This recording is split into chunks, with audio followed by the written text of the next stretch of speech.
بسم الله الرحمن الرحيم. ألف لام ميم. ذلك الكتاب لا ريب فيه هدى للمتقين الذين يؤمنون بالغيب ويقيمون الصلاة ومما رزقناهم ينفقون والذين يؤمنون بما أنزل إليك وما أنزل من قبلك وبالآخرة هم يوقنون أولئك على هدى من ربهم وأولئك هم المفلحون. إن الذين كفروا سواء عليهم أأنذرتهم أم لم تنذرهم لا يؤمنون ختم الله على قلوبهم وعلى سمعهم وعلى أبصارهم غشاوة ولهم عذاب عظيم. ومن الناس من يقول آمنا بالله وباليوم الآخر وما هم بمؤمنين يخادعون الله والذين آمنوا وما يخدعون إلا أنفسهم وما يشعرون في قلوبهم مرض فزادهم الله مرضا ولهم عذاب أليم بما كانوا يكذبون. وإذا قيل لهم لا تفسدوا في الأرض قالوا إنما نحن مصلحون ألا إنهم هم المفسدون ولكن لا يشعرون. وإذا قيل لهم آمنوا كما آمن الناس قالوا أنؤمن كما آمن السفهاء ألا إنهم هم السفهاء ولكن لا يعلمون. وإذا لقوا الذين آمنوا قالوا آمنا وإذا خلوا إلى شياطينهم قالوا إنا معكم إنما نحن مستهزئون الله يستهزئ بهم ويمدهم في طغيانهم يعمهون. أولئك الذين اشتروا الضلالة بالهدى فما ربحت تجارتهم وما كانوا مهتدين. مثلهم كمثل الذي استوقد نارا فلما أضاءت ما حوله ذهب الله بنورهم وتركهم في ظلمات لا يبصرون صم بكم عمي فهم لا يرجعون. أو كصيب من السماء فيه ظلمات ورعد وبرق يجعلون أصابعهم في آذانهم من الصواعق حذر الموت والله محيط بالكافرين. يكاد البرق يخطف أبصارهم كلما أضاء لهم مشوا فيه وإذا أظلم عليهم قاموا ولو شاء الله لذهب بسمعهم وأبصارهم إن الله على كل شيء قدير. يا أيها الناس اعبدوا ربكم الذي خلقكم والذين من قبلكم لعلكم تتقون الذي جعل لكم الأرض فراشا والسماء بناء وأنزل من السماء ماء فأخرج به من الثمرات رزقا لكم فلا تجعلوا لله أندادا وأنتم تعلمون. وإن كنتم في ريب مما نزلنا على عبدنا فأتوا بسورة من مثله وادعوا شهداءكم من دون الله إن كنتم صادقين فإن لم تفعلوا ولن تفعلوا فاتقوا النار التي وقودها الناس والحجارة أعدت للكافرين. وبشر الذين آمنوا وعملوا الصالحات أن لهم جنات تجري من تحتها الأنهار كلما رزقوا منها من ثمرة رزقا قالوا هذا الذي رزقنا من قبل وأتوا به متشابها ولهم فيها أزواج مطهرة وهم فيها خالدون. إن الله لا يستحيي أن يضرب مثلا ما بعوضة فما فوقها فأما الذين آمنوا فيعلمون أنه الحق من ربهم وأما الذين كفروا فيقولون ماذا أراد الله بهذا مثلا يضل به كثيرا ويهدي به كثيرا وما يضل به إلا الفاسقين الذين ينقضون عهد الله من بعد ميثاقه ويقطعون ما أمر الله به أن يوصل ويفسدون في الأرض أولئك هم الخاسرون. كيف تكفرون بالله وكنتم أمواتا فأحياكم ثم يميتكم ثم يحييكم ثم إليه ترجعون. هو الذي خلق لكم ما في الأرض جميعا ثم استوى إلى السماء فسواهن 7 سماوات وهو بكل شيء عليم. وإذ قال ربك للملائكة إني جاعل في الأرض خليفة قالوا أتجعل فيها من يفسد فيها ويسفك الدماء ونحن نسبح بحمدك ونقدس لك قال إني أعلم ما لا تعلمون. وعلم آدم الأسماء كلها ثم عرضهم على الملائكة فقال أنبئوني بأسماء هؤلاء إن كنتم صادقين. قالوا سبحانك لا علم لنا إلا ما علمتنا إنك أنت العليم الحكيم. قال يا آدم أنبئهم بأسمائهم. فلما أنبأهم بأسمائهم قال ألم أقل لكم إني أعلم غيب السماوات والأرض وأعلم ما تبدون وما كنتم تكتمون. وإذ قلنا للملائكة اسجدوا لآدم فسجدوا إلا إبليس أبى واستكبر وكان من الكافرين. وقلنا يا آدم اسكن أنت وزوجك الجنة وكلا منها رغدا حيث شئتما ولا تقربا هذه الشجرة فتكونا من الظالمين. فأزلهما الشيطان عنها فأخرجهما مما كانا فيه وقلنا اهبطوا بعضكم لبعض عدو ولكم في الأرض مستقر ومتاع إلى حين. فتلقى آدم من ربه كلمات فتاب عليه إنه هو التواب الرحيم. قلنا اهبطوا منها جميعا فإما يأتينكم مني هدى فمن تبع هداي فلا خوف عليهم ولا هم يحزنون. والذين كفروا وكذبوا بآياتنا أولئك أصحاب النار هم فيها خالدون. يا بني إسرائيل اذكروا نعمتي التي أنعمت عليكم وأوفوا بعهدي أوف بعهدكم وإياي فارهبون. وآمنوا بما أنزلت مصدقا لما معكم ولا تكونوا أول كافر به ولا تشتروا بآياتي ثمنا قليلا وإياي فاتقون. ولا تلبسوا الحق بالباطل وتكتموا الحق وأنتم تعلمون. وأقيموا الصلاة وآتوا الزكاة واركعوا مع الراكعين. أتأمرون الناس بالبر وتنسون أنفسكم وأنتم تتلون الكتاب أفلا تعقلون. واستعينوا بالصبر والصلاة وإنها لكبيرة إلا على الخاشعين الذين يظنون أنهم ملاقو ربهم وأنهم إليه راجعون.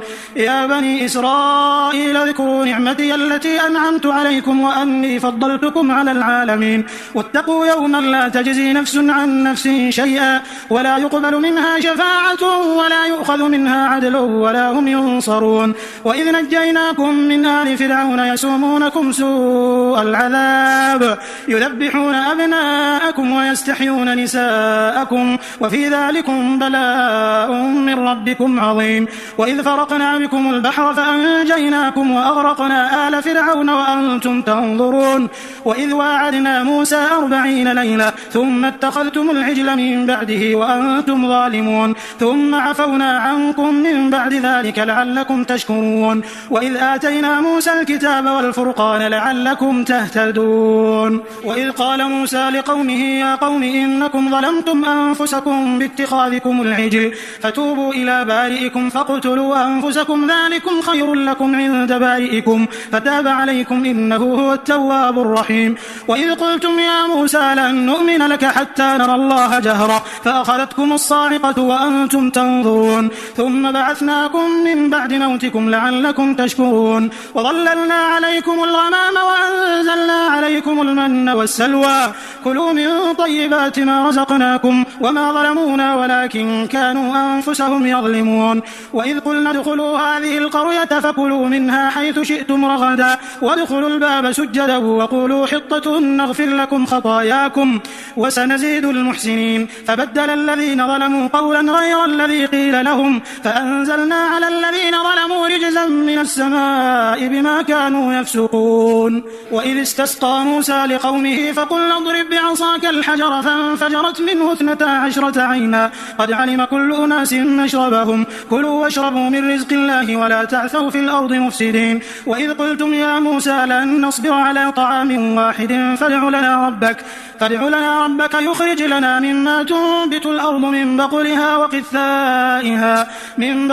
وقثائها وفومها وعدسها وبصلها قال أتستبدلون الذي هو أدنى بالذي هو خير اهبطوا مصرا فإن لكم ما سألتم وضربت عليهم الذلة والمسكنة وباءوا بغضب من الله ذلك بأنهم كانوا يكفرون بآيات الله ويقتلون النبيين بغير الحق ذلك بما عصوا وكانوا يعتدون. إن الذين آمنوا والذين هادوا والنصارى والصابئين من آمن بالله واليوم الآخر وعمل صالحا فلهم أجرهم عند ربهم ولا خوف عليهم ولا هم يحزنون.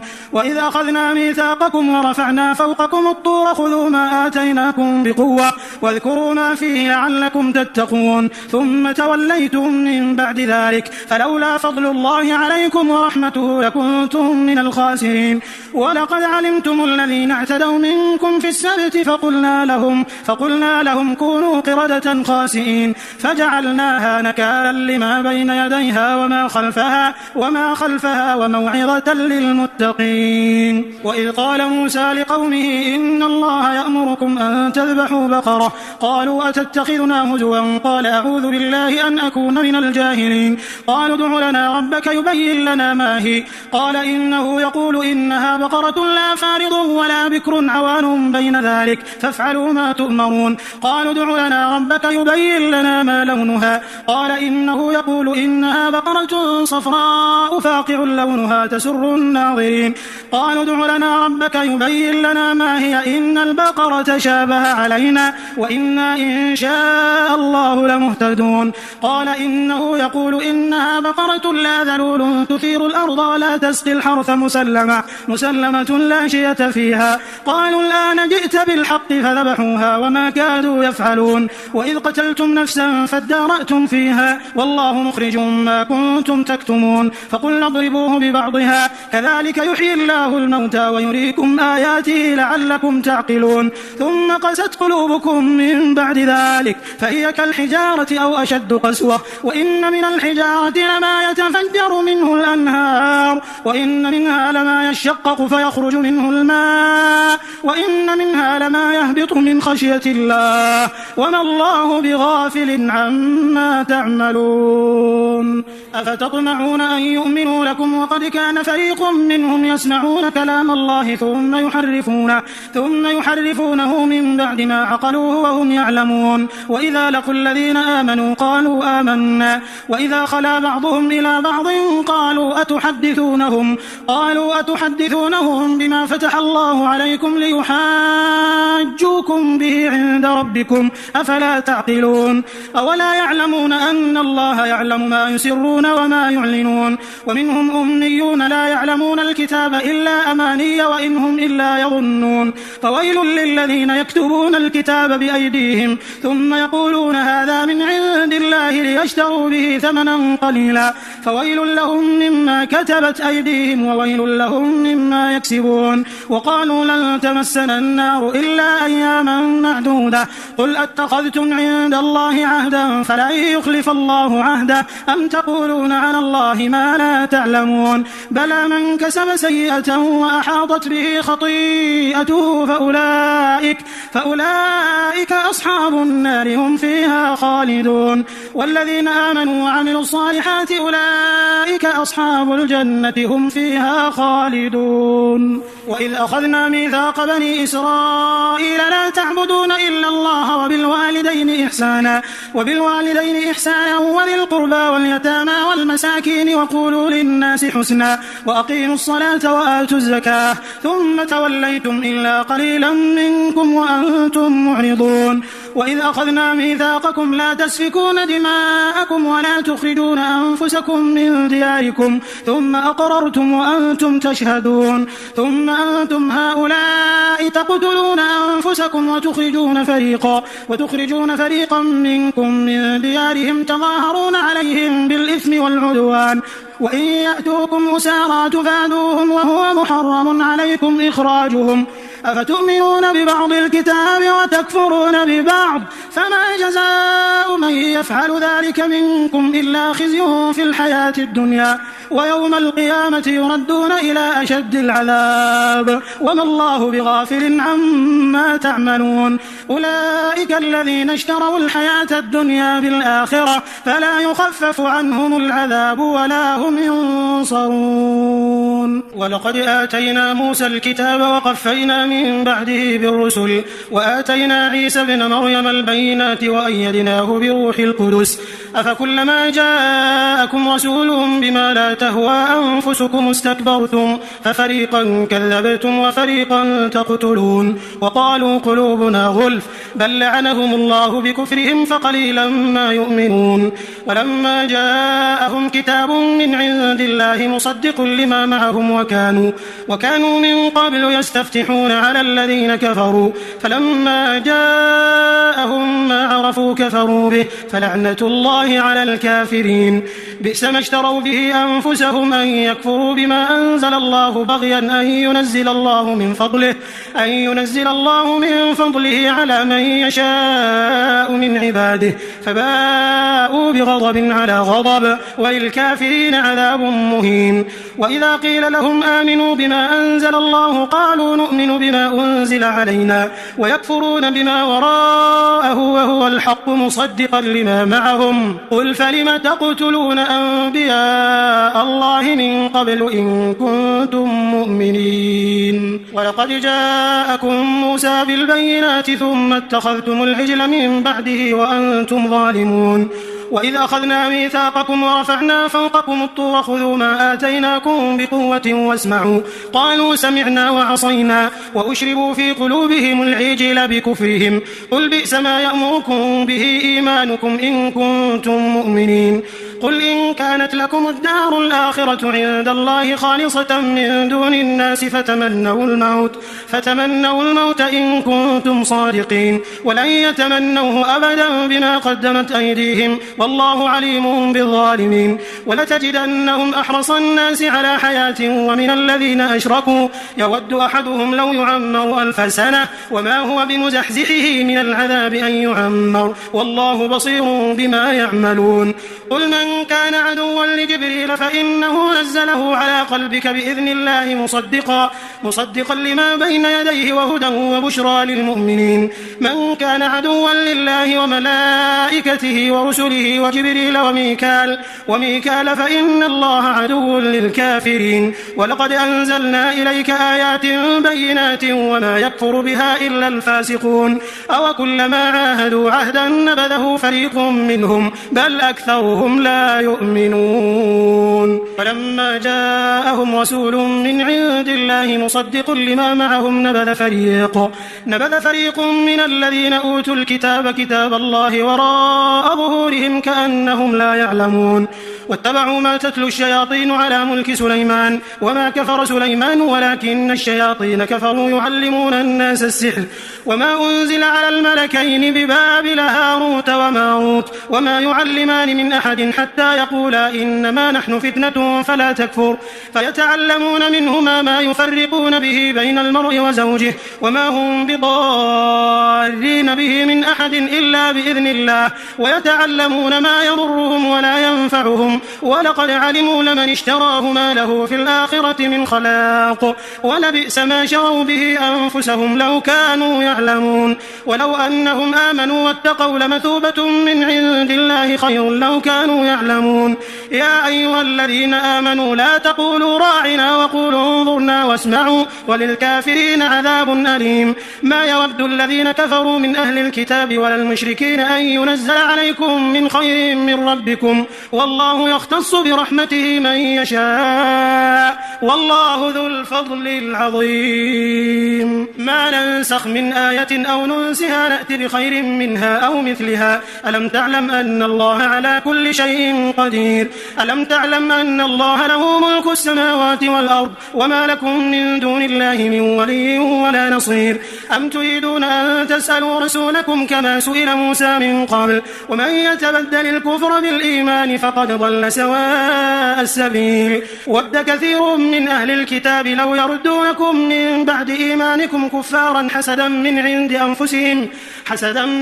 أنفسهم من بعد ما تبين لهم الحق فاعفوا واصفحوا حتى يأتي الله بأمره إن الله على كل شيء قدير وأقيموا الصلاة وآتوا الزكاة وما تقدموا لأنفسكم من خير تجدوه عند الله إن الله بما تعملون بصير وقالوا لن يدخل الجنة إلا من كان هودا أو نصارى تلك أمانيهم قل هاتوا برهانكم إن كنتم صادقين بلى من أسلم وجهه لله وهو محسن فله أجره عند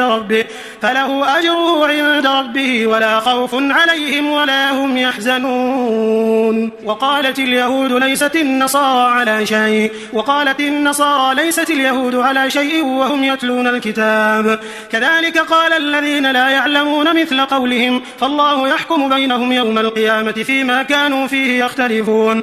ومن أظلم ممن منع مساجد الله أن يذكر فيها اسمه وسعى في خرابها أولئك ما كان لهم أن يدخلوها إلا خائفين لهم في الدنيا خزي ولهم في الآخرة عذاب عظيم ولله المشرق والمغرب فأينما تولوا فثم وجه الله إن الله واسع عليم. وقالوا اتخذ الله ولدا سبحانه بل له ما في السماوات والأرض كل له قانتون بديع السماوات والأرض وإذا قضى أمرا فإنما يقول له كن فيكون. وقال الذين لا يعلمون لولا يكلمنا الله أو تأتينا آية كذلك قال الذين من قبلهم مثل قولهم تشابهت قلوبهم قد بينا الآيات لقوم يوقنون إنا أرسلناك بالحق بشيرا ونذيرا ولا تسأل عن أصحاب الجحيم ولن ترضى عنك اليهود ولا النصارى حتى تتبع ملتهم قل إن هدى الله هو الهدى ولئن اتبعت أهواءهم بعد الذي جاءك من العلم ما لك من الله من ولي ولا نصير. الذين آتيناهم الكتاب يتلونه حق تلاوته أولئك يؤمنون به ومن يكفر به فأولئك هم الخاسرون. يا بني إسرائيل اذكروا نعمتي التي أنعمت عليكم وأني فضلتكم على العالمين واتقوا يوما لا تجزي نفس عن نفس شيئا ولا يقبل منها عدل ولا تنفعها شفاعة ولا هم ينصرون. وإذ ابتلى إبراهيم ربه بكلمات فأتمهم قال إني جاعلك للناس إماما قال ومن ذريتي قال لا ينال عهد الظالمين. وإذ جعلنا البيت مثابة للناس وأمنا واتخذوا من مقام إبراهيم مصلى وعهدنا إلى إبراهيم وإسماعيل أن طهر بيتي للطائفين والعاكفين والركع السجود.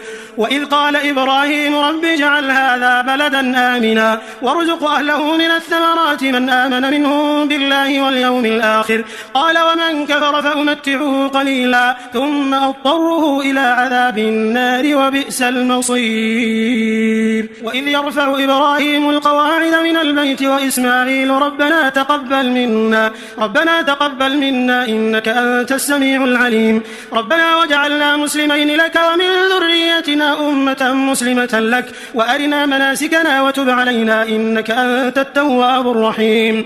ربنا وابعث فيهم رسولا منهم يتلو عليهم آياتك ويعلمهم الكتاب والحكمة ويزكيهم إنك أنت العزيز الحكيم. ومن يرغب عن ملة إبراهيم إلا من سفه نفسه ولقد اصطفيناه في الدنيا وإنه في الآخرة لمن الصالحين. إذ قال له ربه أسلم قال أسلمت لرب العالمين. ووصى بها إبراهيم بنيه ويعقوب يا بني إن الله اصطفى لكم الدين فلا تموتن إلا وأنتم مسلمون.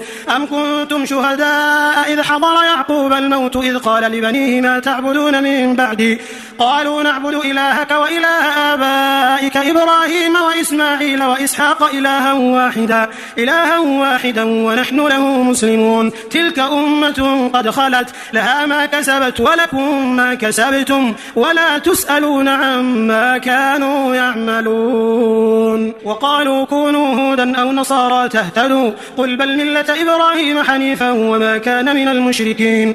قولوا آمنا بالله وما أنزل إلينا وما أنزل إلى إبراهيم وإسماعيل وإسحاق ويعقوب والأسباط وما أوتي موسى وعيسى وما أوتي النبيون من ربهم لا نفرق بين أحد منهم ونحن له مسلمون. فإن آمنوا بمثل ما آمنتم به فقد اهتدوا وإن تولوا فإنما هم في شقاق فسيكفيكهم الله وهو السميع العليم. صبغة الله ومن أحسن من الله صبغة ونحن له عابدون. قل أتحاجوننا في الله وهو ربنا وربكم ولنا أعمالنا ولكم أعمالكم ونحن له مخلصون. أم تقولون إن إبراهيم وإسماعيل وإسحاق ويعقوب والأسباط كانوا هودا أو نصارى قل أنتم أعلم أم الله ومن أظلم ممن كتم شهادة عنده من الله وما الله بغافل عما تعملون. تلك أمة قد خلت لها ما كسبت ولكم ما كسبتم ولا تسألون عما كانوا يعملون. سيقول السفهاء من الناس ما ولاهم عن قبلتهم التي كانوا عليها قل لله المشرق والمغرب يهدي من يشاء إلى صراط مستقيم. وكذلك جعلناكم أمة وسطا لتكونوا شهداء على الناس ويكون الرسول عليكم شهيدا. وما جعلنا القبلة التي كنت عليها إلا لنعلم من يتبع الرسول ممن ينقلب على عقبيه وإن كانت لكبيرة إلا على الذين هدى الله وما كان الله ليضيع إيمانكم إن الله بالناس لرؤوف رحيم. قد نرى تقلب وجهك في السماء فلنولينك قبلة ترضاها فول وجهك شطر المسجد الحرام وحيث ما كنتم فولوا وجوهكم شطره وإن الذين أوتوا الكتاب ليعلمون أنه الحق من ربهم وما الله بغافل عما يعملون. ولئن أتيت الذين أوتوا الكتاب بكل آية ما تبعوا قبلتك وما أنت بتابع قبلتهم وما بعضهم بتابع قبلة بعض ولئن اتبعت أهواءهم من بعد ما جاءك من العلم إنك إذا لمن الظالمين.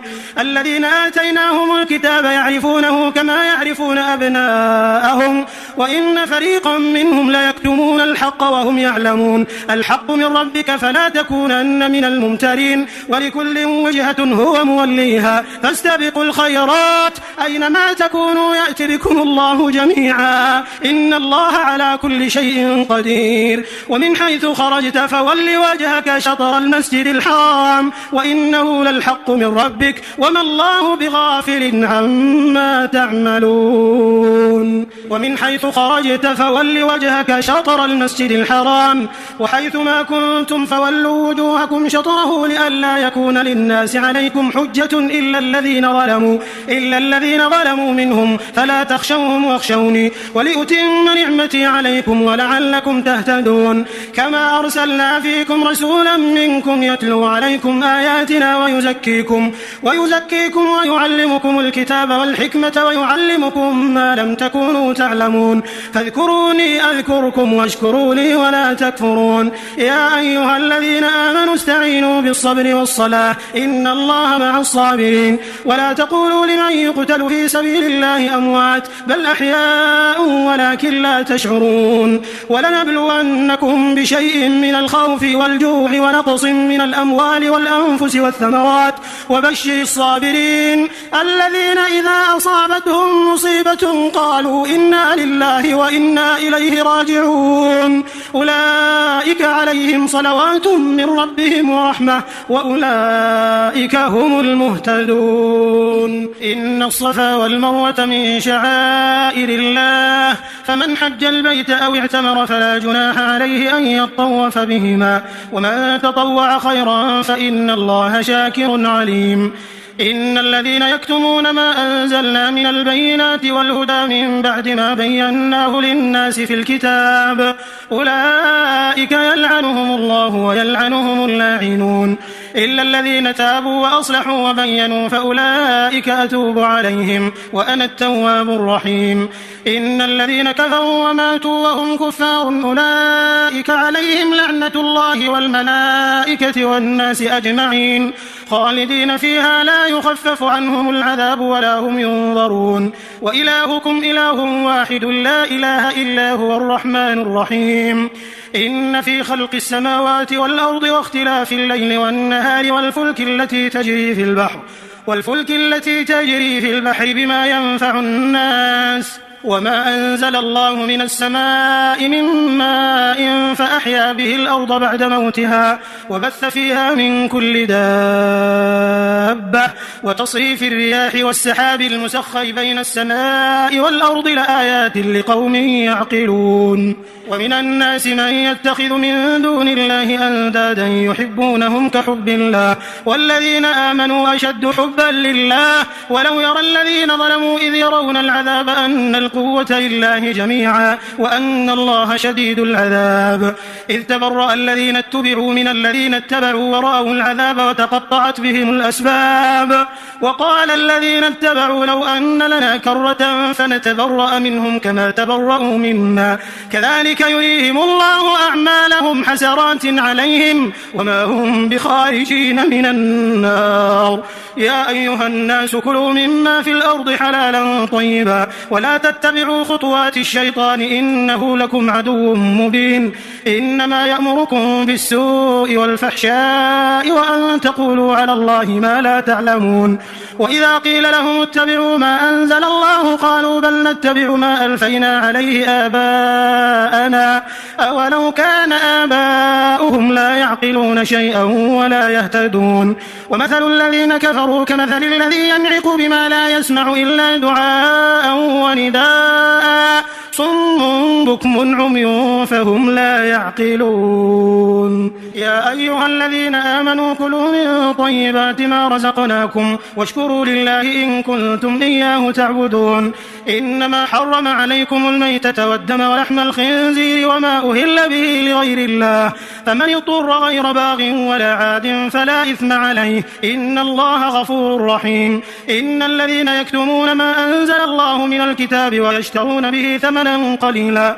أولئك ما يأكلون في بطونهم إلا النار ولا يكلمهم الله يوم القيامة ولا يزكيهم ولهم عذاب أليم أولئك الذين اشتروا الضلالة بالهدى والعذاب بالمغفرة فما أصبرهم على النار ذلك بأن الله نزل الكتاب بالحق وإن الذين اختلفوا في الكتاب لفي شقاق بعيد ليس البر أن تولوا وجوهكم قبل المشرق والمغرب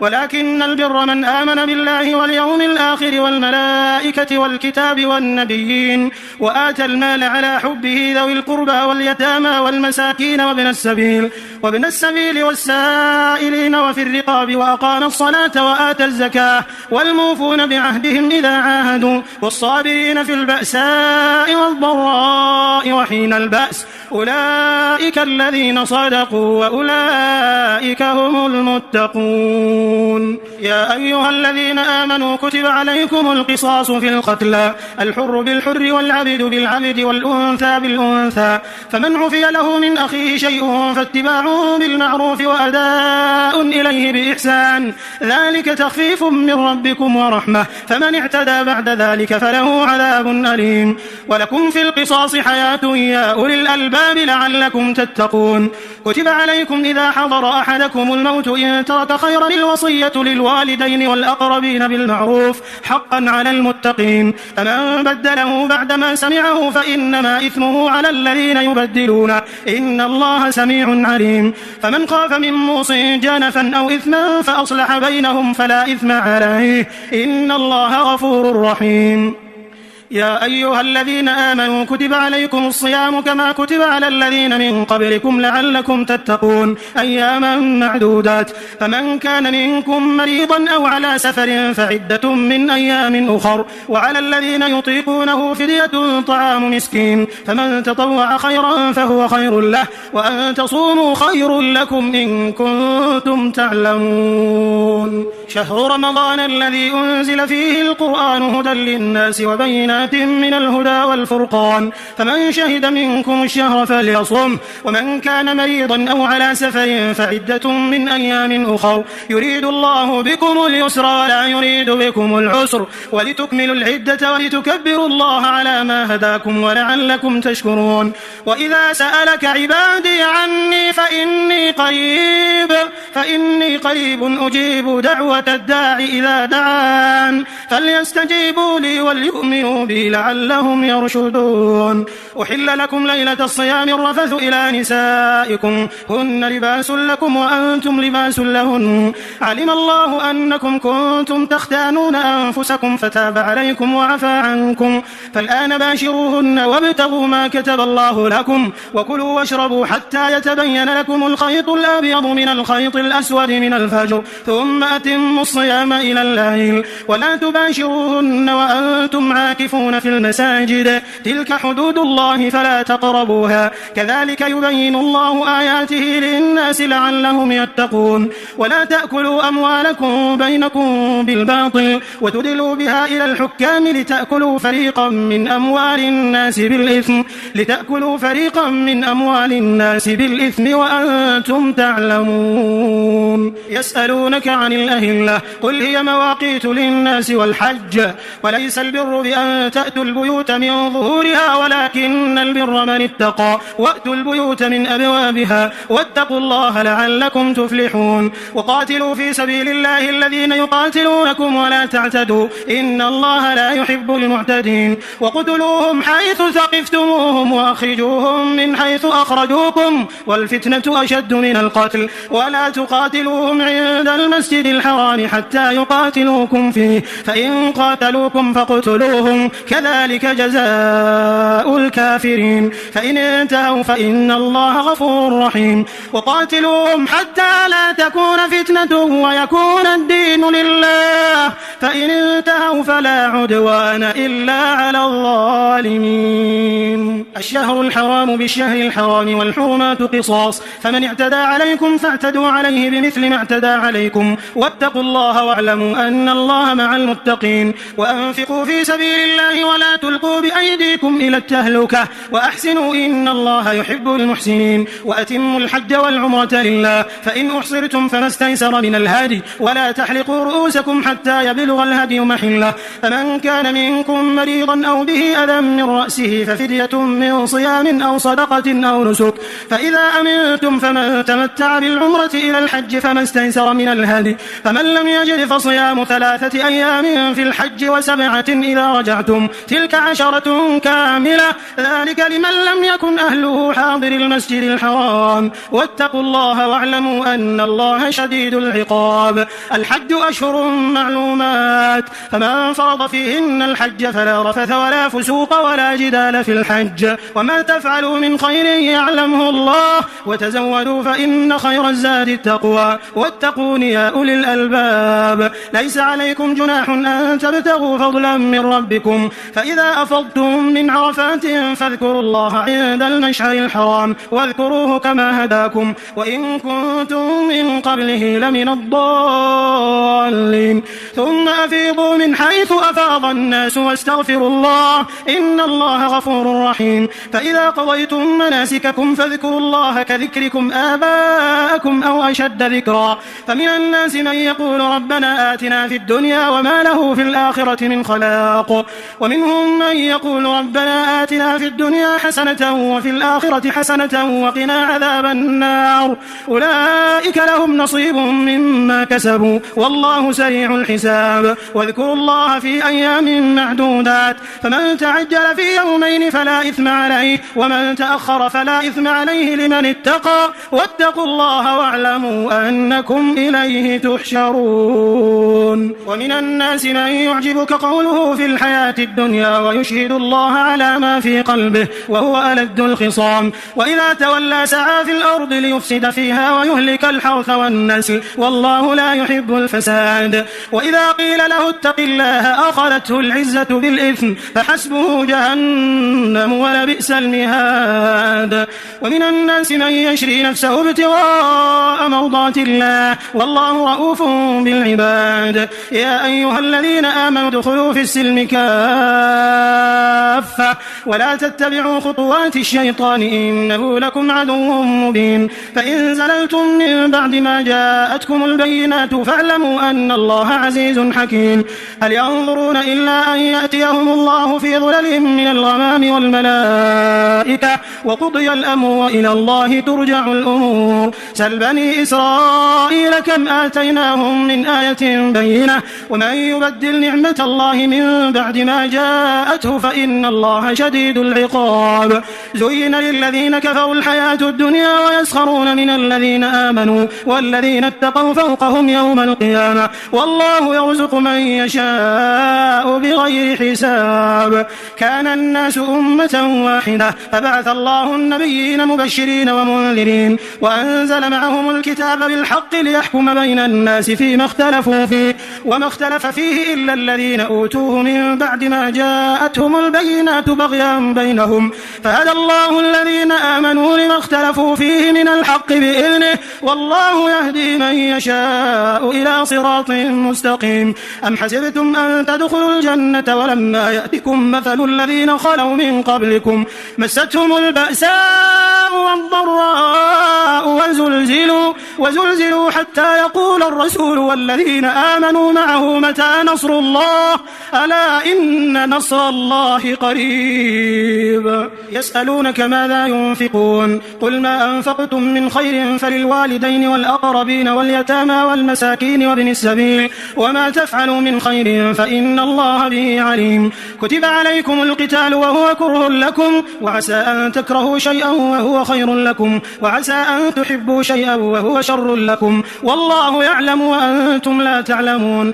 يسألونك عن الشهر الحرام قتال فيه قل قتال فيه كبير وصد عن سبيل الله وكفر به والمسجد الحرام وإخراج أهله منه أكبر عند الله والفتنة أكبر من القتل ولا يزالون يقاتلونكم حتى يردوكم عن دينكم إن استطاعوا ومن يرتد منكم عن دينه فيمت وهو كافر فأولئك حبطت أعمالهم في الدنيا والآخرة وأولئك أصحاب النار هم فيها خالدون إن الذين آمنوا والذين هاجروا وجاهدوا في سبيل الله أولئك يرجون رحمة الله والله غفور رحيم يسألونك عن الخمر والميسر قل فيهما إثم كبير ومنافع للناس وإثمهما أكبر من نفعهما ويسألونك ماذا ينفقون قل العفو كذلك يبين الله لكم الآيات لعلكم تتفكرون في الدنيا والآخرة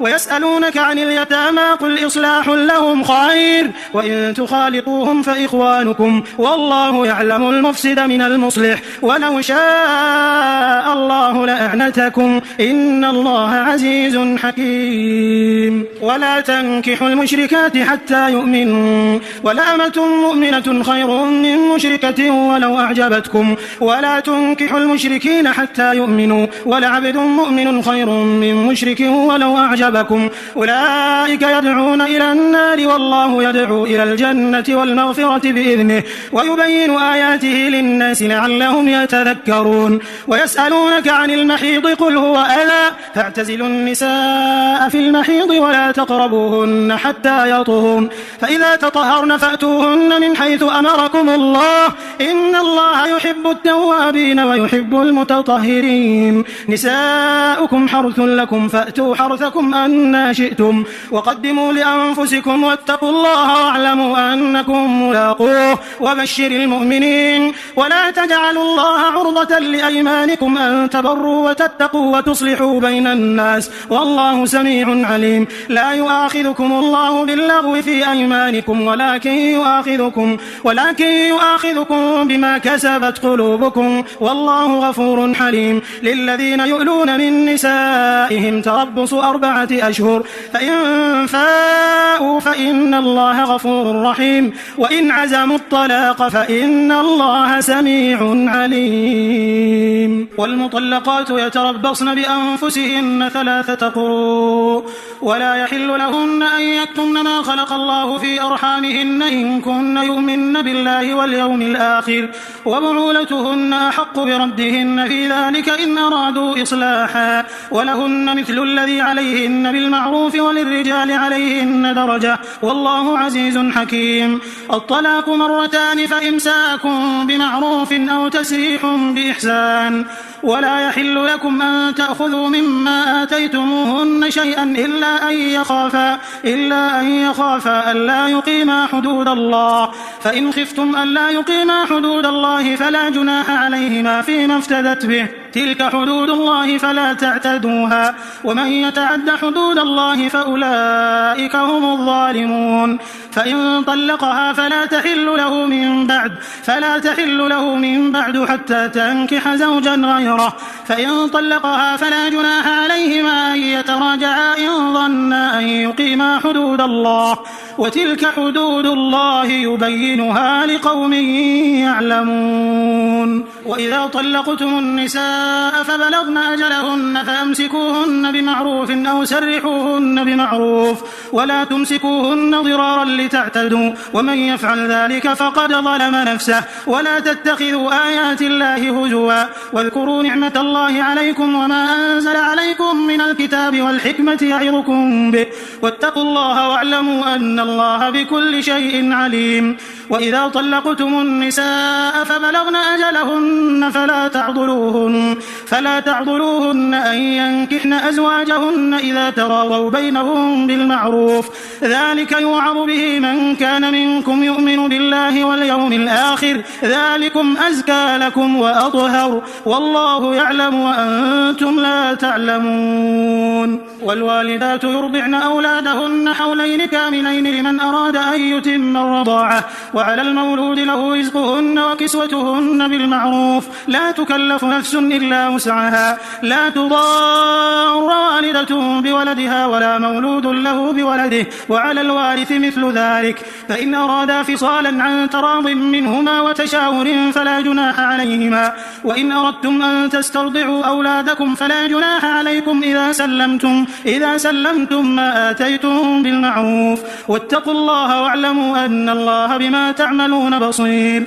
والذين يتوفون منكم ويذرون أزواجا يتربصن بأنفسهن 4 أشهر و10، فإذا بلغن أجلهن فلا جناح عليكم فيما فعلن في أنفسهن بالمعروف، والله بما تعملون خبير. ولا جناح عليكم فيما عرضتم به من خطبة النساء أو أكننتم في أنفسكم، علم الله أنكم ستذكرونهن ولكن لا تواعدوهن سرا إلا أن تقولوا قولا معروفا، ولا تعزموا عقدة النكاح حتى يبلغ الكتاب أجله، واعلموا أن الله يعلم ما في أنفسكم فاحذروه، واعلموا أن الله غفور حليم. لا جناح عليكم إن طلقتم النساء ما لم تمسوهن أو تفرضوا لهن فريضة، ومتعوهن على الموسع قدره وعلى المقتر قدره متاعا بالمعروف حقا على المحسنين. وإن طلقتموهن من قبل أن تمسوهن وقد فرضتم لهن فريضة فنصف ما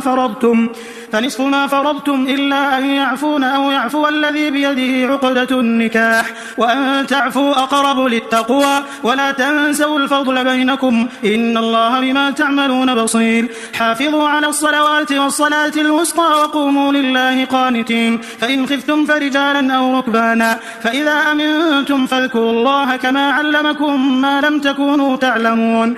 والذين يتوفون منكم ويذرون أزواجا وصية لأزواجهم متاعا إلى الحول غير إخراج، فإن خرجن فلا جناح عليكم فيما فعلن في أنفسهن من معروف، والله عزيز حكيم. وللمطلقات متاع بالمعروف حقا على المتقين، كذلك يبين الله لكم آياته لعلكم تعقلون. ألم تر إلى الذين خرجوا من ديارهم وهم ألوف حذر الموت فقال لهم الله موتوا ثم أحياهم، إن الله لذو فضل على الناس ولكن أكثر الناس لا يشكرون. وقاتلوا في سبيل الله واعلموا أن الله سميع عليم. من ذا الذي يقرض الله قرضا حسنا فيضاعفه له أضعافا كثيرة، والله يقبض ويبسط وإليه ترجعون.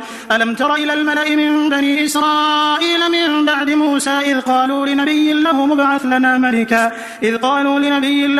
لنا ملكا نقاتل في سبيل الله، قال هل عسيتم إن كتب عليكم القتال ألا تقاتلوا؟ قالوا وما لنا ألا نقاتل في سبيل الله وقد أخرجنا من ديارنا وأبنائنا، فلما كتب عليهم القتال تولوا إلا قليلا منهم والله عليم بالظالمين. وقال لهم نبيهم إن الله قد بعث لكم طالوت ملكا قالوا أنى يكون له الملك علينا ونحن أحق بالملك منه ولم يؤت سعة من المال قال إن الله اصطفاه عليكم وزاده بسطة في العلم والجسم والله يؤتي ملكه من يشاء والله واسع عليم. وقال لهم نبيهم إن آية ملكه أن يأتيكم التابوت فيه سكينة من ربكم وبقية مما ترك آل موسى وآل هارون تحمله الملائكة إن في ذلك لآية لكم إن كنتم مؤمنين. فلما فصل طالوت بالجنود قال إن الله مبتليكم بنهر فمن شرب منه فليس مني ومن لم يطعمه فإنه مني إلا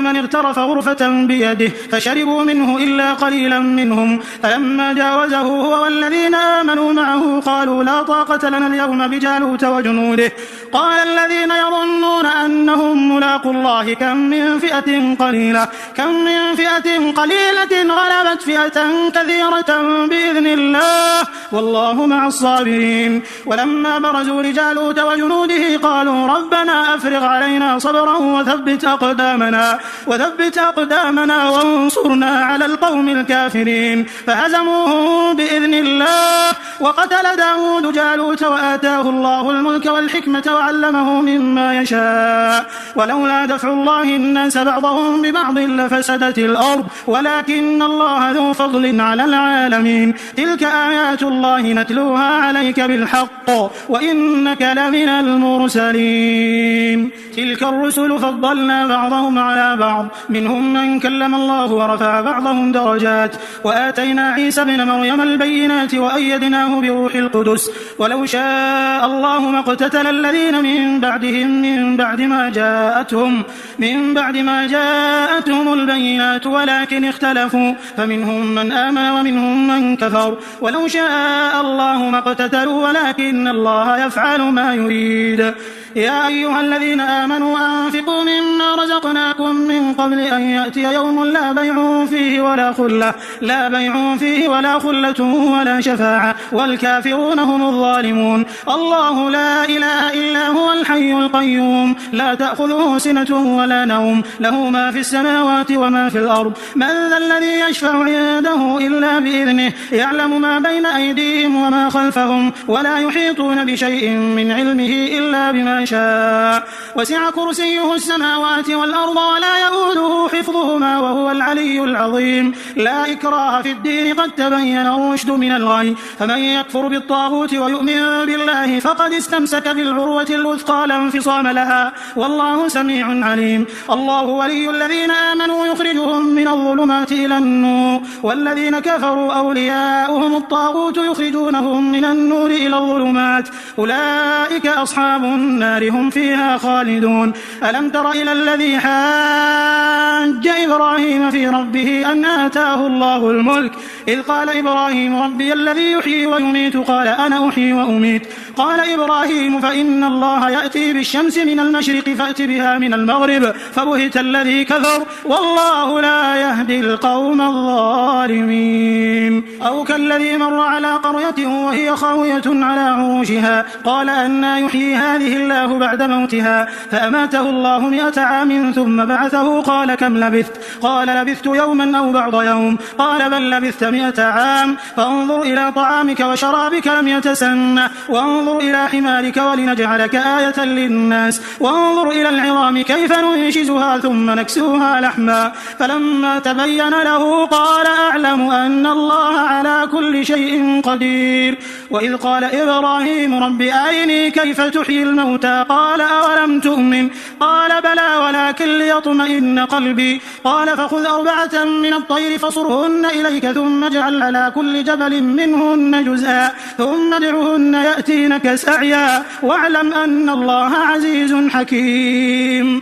مثل الذين ينفقون أموالهم في سبيل الله كمثل حبة أنبتت 7 سنابل في كل كل سنبلة 100 حبة والله يضاعف لمن يشاء والله واسع عليم. الذين ينفقون أموالهم في سبيل الله ثم لا يتبعون ما أنفقوا منا ولا أذى لهم أجرهم عند ربهم ولا خوف عليهم ولا هم يحزنون. قول معروف ومغفرة خير من صدقة يتبعها أذى والله غني حليم. يا أيها الذين آمنوا لا تبطلوا صدقاتكم بالمن والأذى كالذي ينفق ماله رئاء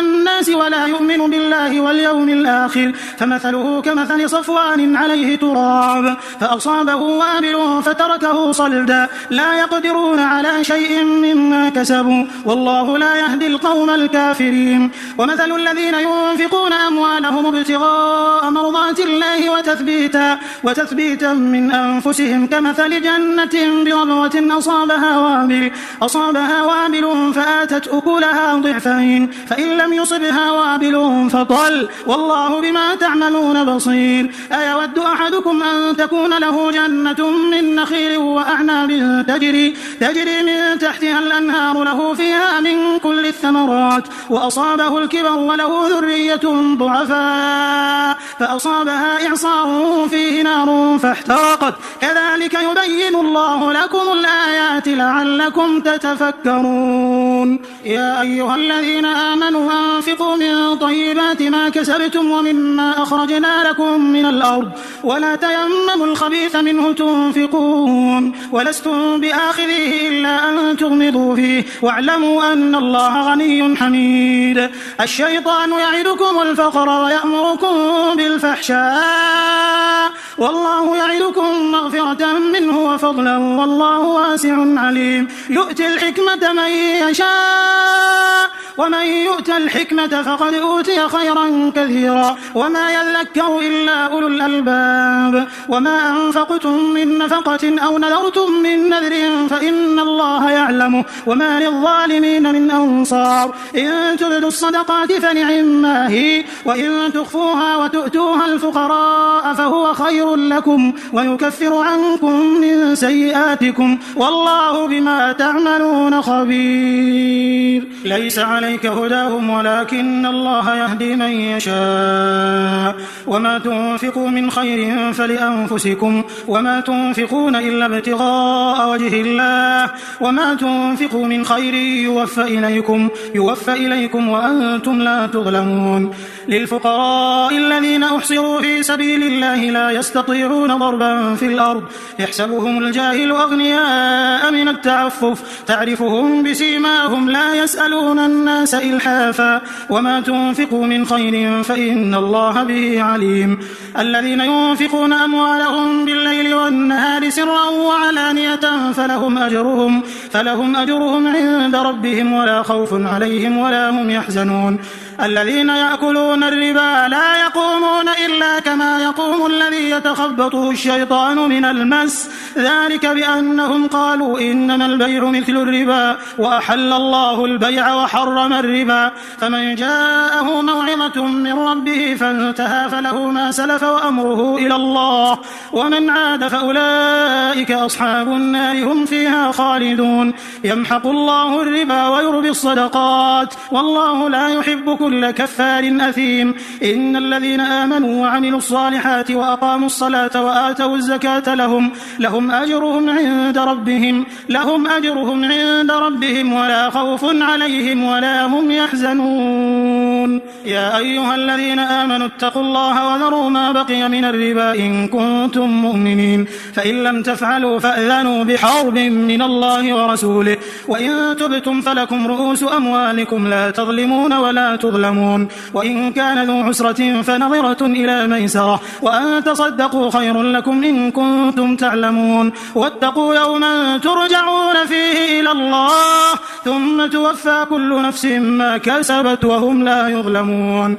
يا أيها الذين آمنوا إذا تداينتم بدين إلى أجل مسمى فاكتبوه وليكتب بينكم كاتب بالعدل ولا يأب كاتب أن يكتب كما علمه الله فليكتب وليملل الذي عليه الحق وليتق الله ربه ولا يبخس منه شيئا فإن كان الذي عليه الحق سفيها أو ضعيفا أو لا يستطيع أن يمل هو فليملل وليه بالعدل واستشهدوا شهيدين من رجالكم فإن لم يكونا رجلين فرجل وامرأتان ممن ترضون من الشهداء أن تضل إحداهما فتذكر إحداهما الأخرى ولا يأبى الشهداء إذا ما دعوا ولا تسأموا أن تكتبوه صغيرا أو كبيرا إلى أجله ذلكم أقسط عند الله وأقوم للشهادة وأدنى ألا ترتابوا إلا أن تكون تجارة حاضرة تديرونها بينكم فليس عليكم جناح ألا تكتبوها وأشهدوا إذا تبايعتم ولا يضار كاتب ولا شهيد وإن تفعلوا فإنه فسوق بكم واتقوا الله ويعلمكم الله والله بكل شيء عليم وإن كنتم على سفر ولم تجدوا كاتبا فرهان مقبوضة فإن أمن بعضكم بعضا فليؤدي الذي اؤتمن أمانته وليتق الله ربه ولا تكتموا الشهادة ومن يكتمها فإنه آثم قلبه والله بما تعملون عليم لله ما في السماوات وما في الأرض وإن تبدوا ما في أنفسكم أو تخفوه يحاسبكم به الله فيغفر لمن يشاء ويعذب من يشاء والله على كل شيء قدير آمن الرسول بما أنزل إليه من ربه والمؤمنون كل آمن بالله وملائكته وكتبه ورسله لا نفرق بين أحد من رسله وقالوا سمعنا وأطعنا غفرانك ربنا وإليك المصير